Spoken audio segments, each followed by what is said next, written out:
Hello everyone and welcome back to Suma's world and সবাইকে happy Durga Puja. তো দুর্গাপূজায় সবাই ভালো করে কাটিও, কারণ বছরে একবার বাঙালির বড় উৎসব বলে কথা।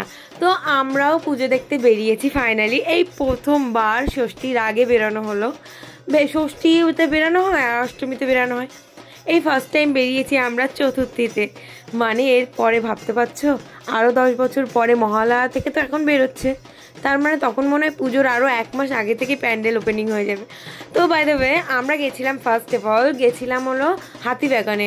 তো হাতিবাগান সর্বজনীনে গেছিলাম ফার্স্টে, আর হাতিবাগান সর্বজনীনের পরে ছিল নবীনপল্লী, তারপরে কাশীবোস লেন, আরও অনেকগুলো। মানে হাতিবাগানের পুরোটা দেখার পর আমরা অন্য লেনে চলে গেছিলাম। তো কোথায় গেছিলাম সেটা বলছি।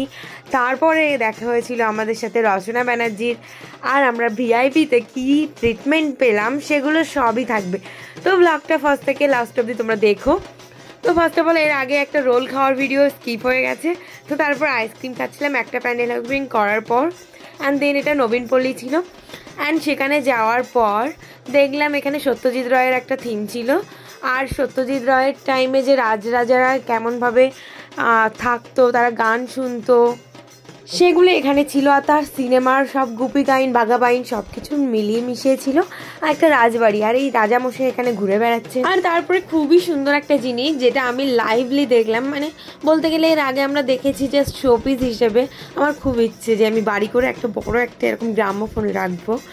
আর এই গ্রামোফোন বা এই মিউজিক সিস্টেমগুলো কিন্তু আগেকার টাইমের 80s জামানার।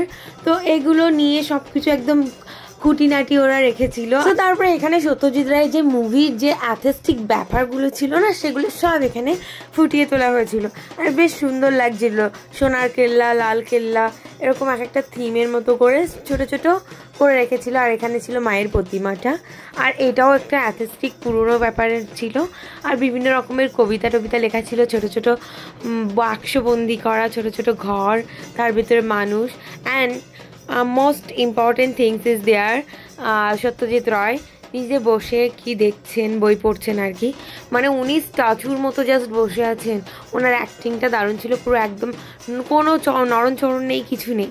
অ্যান্ড দেন আমরা গেছিলাম আরেকটা ফেমাস প্যান্ডেলে, সেটা হলো কাশীবোস লেনে। আর কাশীবোস লেনে ছিল লীলা মজুমদারের যত ছড়া আছে, তারপরে গল্প আছে, সেগুলো নিয়ে এখানে একটা থিম করা হয়েছিল। আর তার কবিতা, সেই যে প্রদীপিসির বর্মি বাক্স, কিছুদিন আগে আমার স্টুডেন্টকে আমি পড়াচ্ছিলাম।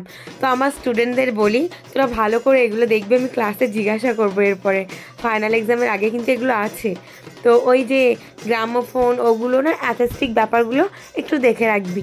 আর এই জিনিসগুলো আমার তো ভীষণই ভালো লাগছিল, যে একটা এই যে লীলা মজুমদারের যে ছড়াগুলো কবিতাগুলো আছে, সেই কবিতার মধ্যে দিয়ে যেরকম একটা ছড়ার মধ্যে থেকে যেভাবে বলে না, মেঘ রোদ্দুরের খেলা, তারপরে এখানে পাখি ওড়া, ফড়িং ধরা, সব কিছু, পাখিকে ধরতে বেরানো, একটা ছেলেবেলার যে দুষ্টুমিটা থাকে, সেগুলো নিয়ে এরা ভীষণভাবে একটা উপস্থাপনা করছিল অ্যাক্টিং করে করে। ভীষণই ভালো লাগছিলো, এরা পাখি ধরতে বেরিয়ে গেছে। আরও ছিল অনেক কিছু, তো আমরা সেগুলো ফার্স্টে যাইনি বলে মিস করে গেছিলাম।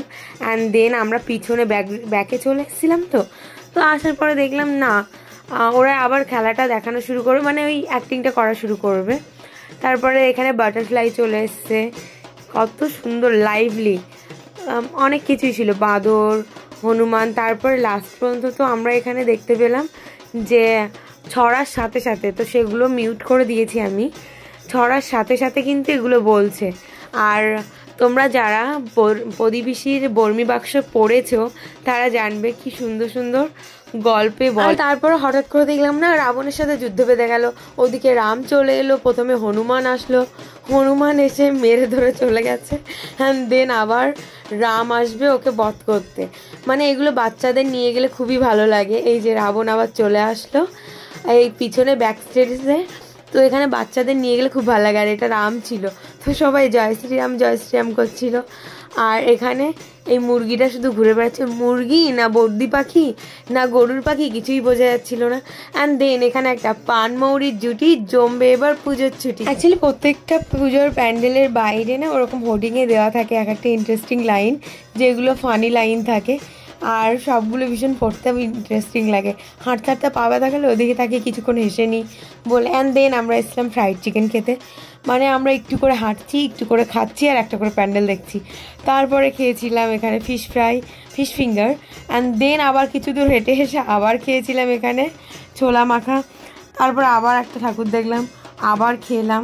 খাওয়া দাওয়ার পরে আবার হাঁটা শুরু করলাম। মানে কলকাতার রাস্তায় তুমি মহালয়া থেকে যা ভিড় দেখছি এবছর, কী যে হচ্ছে ভগবান জানে। মায়ের এখনও পুজো শুরু হয়নি, তো আমরা ভাবলাম দেখে নিই, আবার বৃষ্টি আসবে, আর বাঙালিকে বৃষ্টির জন্য কি ঘরে আটকে রাখা যায়, তো তাড়াতাড়ি বেরিয়ে পড়েছিলাম। অ্যান্ড দেন আমরা এখান থেকে আবারও কি চাট মাখা খাচ্ছিলাম একটা। হ্যান্ড শুধু খেতেই আছি। তো তারপরে এখান থেকে আমরা হেঁটে যাচ্ছিলাম বাগবাজার, কারণ বাগবাজার যাবো ভাবছিলাম, বাগবাজার ঘাটে। তারপরে আবার ভাবলাম না, তো শোভাবাজার রাজবাড়ি ফার্স্ট অফ অল যাবো আমরা। তো হাঁটতেই আছি প্রায় 1.5 কিলোমিটার হাতিবাগানের ওখান থেকে। তো সেই হেঁটে হেঁটে আবার শোভাবাজার রাজবাড়ি পৌঁছে গেছি। আর সব থেকে ভালো ছিল শোভাবাজার রাজবাড়ির থিমটা।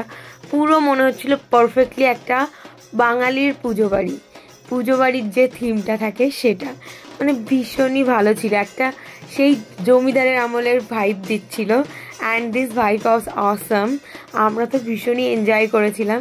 অ্যান্ড এখানে না, তোমরা যারা থালি খেতে চাও, দুপুরবেলা থেকে সপ্তমী থেকে এই রাজবাড়িতে খাবার ডিস্ট্রিবিউট করা হবে, যেগুলো আলাদা, মানে গরিবদের ভোজন আলাদা থাকবে।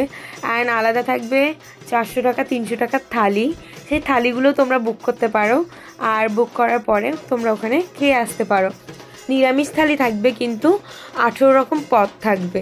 তো এই ইনফরমেশনটা তোমাদের দিয়ে রাখলাম। আর মাকেও খুব সুন্দর ছিল, দেখে মনে হচ্ছিলো না ঢাকের তালে কোমর দোলে সেই গানটা এখানটাই শুটিং করা হয়েছিল, এইরকমই এখানেই শুটিং করা হয়েছিল। আর ভীষণই সুন্দর লাগে মায়ের এখানটা। তো এখান থেকে ঠাকুর দেখে বেরানোর পর আমরা ভাবলাম যে এবার কোথায় যাওয়া যায়। তো ভাবলাম না, এবার যাব আমরা ডিরেক্টলি এখান থেকে 2-1টা ঠাকুর দেখে আমরা ডিরেক্ট যাব ঠাকুর দেখতে শ্রীভূমি। আর শ্রীভূমি থেকে ঠাকুর দেখে আমরা যাব আবার নিউ টাউনে, তারপর খাবো দাবো, তারপর বাড়ি ফিরবো। তো ওখান থেকে আমরা ডিরেক্ট শ্রীভূমি চলে আসলাম। অ্যান্ড শ্রীভূমি আসার পরে অনেস্টলি বলতে, নাও স্টার্ট আওয়ার ভিআইপি জার্নি। মানে এতটা ভিআইপি জার্নি, আগের বছর যারা আমার ব্লগটা দেখেছো তারা জানবে শ্রীভূমিতে লাস্ট 2 বছর ধরে এই ভিআইপি ট্রিটমেন্ট পেয়ে না আই এম সো হ্যাপি। তো আমাদের সামনে দেখো ভিআইপিতে নিয়ে যাওয়া হচ্ছে, নিজেকে সত্যি সেলিব্রিটি মনে হচ্ছে। তো অ্যাকচুয়ালি দাদাটা আমাদেরকে নিয়ে যাচ্ছিল, আর সামনে পুলিশ, পিছনে পুলিশ, মাঝখানে ঢং করে যাচ্ছিলাম। আর তারপরে এখানে সবাই হাই হ্যালো করতে ব্যস্ত ছিল। আর এই রাস্তাটা দেখে মনে পড়ছে, এর আগের বছর সেম রাস্তা থেকে নিয়ে যাওয়া হয়েছিল, ভিআইপিতে নিয়ে যাওয়া বলে কথা। তো সবাই এখানে লাইনে ওয়েট করছে, আর আমরা যাচ্ছি। আর ক্যামেরা ধরে ভাবছি কোন দেশের সেলিব্রিটি এলো রে ভাই এটা। ओ भाई मारो मुझे, मारो। तो बड़ी बड़ी शहरों में ऐसी छोटी छोटी बातें होती रहती है। তো আমরাও এগিয়ে চললাম। অ্যান্ড দেন আমাদের ভেতরে এন্ট্রি নেওয়ার পরে আমি বললাম, আগের বছর তো অনেক সেলিব্রিটি ছিল। অ্যাকচুয়ালি এটা হলো মোস্টলি সেলিব্রিটিদের পুজো। এবার সেলিব্রিটিতে পুজো, হঠাৎ করে আমি এখানে ফটো তুলছিলাম। এবছর কোনো সেলিব্রিটি আসেনি, তো আমি ভাবলাম দেব এসেছিল, সেদিন আসলেই হতো। তারপরে এখানে দাঁড়িয়ে ফটো তুলছিলাম, হঠাৎ করে দেখি পাশ থেকে রচনা ব্যানার্জি ক্রস করছে। আমি বলি কি, এই বুড়ি মানুষটাকে, সরি বাই দ্য ওয়ে, মানে পিছন দিকে হেয়ার কাটটা থেকে ওরকম মনে হচ্ছিল। তারপরে আমাকে সঞ্চিতা বললো না, রচনা ব্যানার্জি। তো তারপর আমরা প্যান্ডেলের ভেতরে গেলাম, গিয়ে তারপর এখানে থিমটা দেখছিলাম। আর সব থেকে ভালো লাগে যে ঝাড়বাতিগুলো, আমার জাস্ট চোখ সরে না এই ঝাড়বাতিগুলো। আমি যদি সত্যি কোটি টাকার মালিক হতাম না, এই ঝাড়বাতি আমার বাড়িতে লাগাতাম। একদম ফাইনাল ছিল, এত ভালো লাগে আমার এটা। তো যাই হোক, এই যে রচনা ব্যানার্জি ওখানে ফটো টটো তুলছিল, আর উনি শাড়ি টাড়ি দিলেন, মাকে এসছিলেন। তো যেদিন দেব এসেছিলো, দেবের দিন যদি আমি আসতাম, মানে দেব যেদিন এসেছিলো সেদিন যদি আসতো, তো আমি একদম সার্থক হয়ে যেতাম। উফ, আমার যতবার দেখতে দাও ততবার আমি পাগল হয়ে যাই এমন মনে হয়। লাস্ট বছর, তার আগের বছর দেখা হয়েছিল এক্সেস মলে, আর এই 2 বছর ধরে তো দেখাই হচ্ছে না। মানে কী যে কষ্ট আমার মনের ভিতর চলছে কে জানে। মনে হচ্ছে ব্যান্ডেড দাও, মনটাকে সেলুটেড দিয়ে জোড়া লাগায়। তো তারপরে এখানে পোজ দিয়ে ফটো তুলছিলাম and I am looking so beautiful, so amazing because I am obsessed with myself. তো সেলফ কেয়ারটা ভীষণই ইম্পর্টেন্ট। লোকে কে কী বললো কমপ্লিমেন্ট দিয়ে তাতে আমার কিছু যায় আসে না। তো আমার নিজেকে সুন্দর লাগলেই যথেষ্ট, এরকম মনে হয়। আমি আমার কাছে সুন্দরী। সত্যি কথা বলতে লোকে কি বললো, লোকে কি সুন্দর বললো, কি অসুন্দর বললো, আগে ছোটোবেলায় ভাবতাম, কিন্তু তারপর আস্তে আস্তে বুঝতে শিখলাম যখন আর কি, তখন ভাবলাম লোকের কথায় কান দিয়ে লাভ আছে, আমি আমার কাছে বিউটিফুল। তো তারপরে এখানে এসে ছেলেবেলার একটা জিনিস দেখতে পেয়েছিলাম, যেটা হলো যে ওয়াটার বাবলগুলো। অ্যান্ড দেন ওখান থেকে আসার পর আমরা ডিরেক্ট চলে আসলাম ফেভারেট ফুড সেন্টার আমার, যেখানে মিক্স ফ্রাইড রাইস ছিল আর ছিল চিকেন কষা।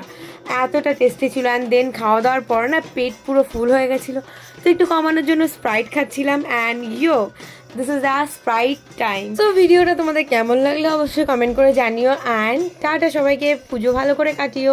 অ্যান্ড দেখা হচ্ছে পরের ব্লগে।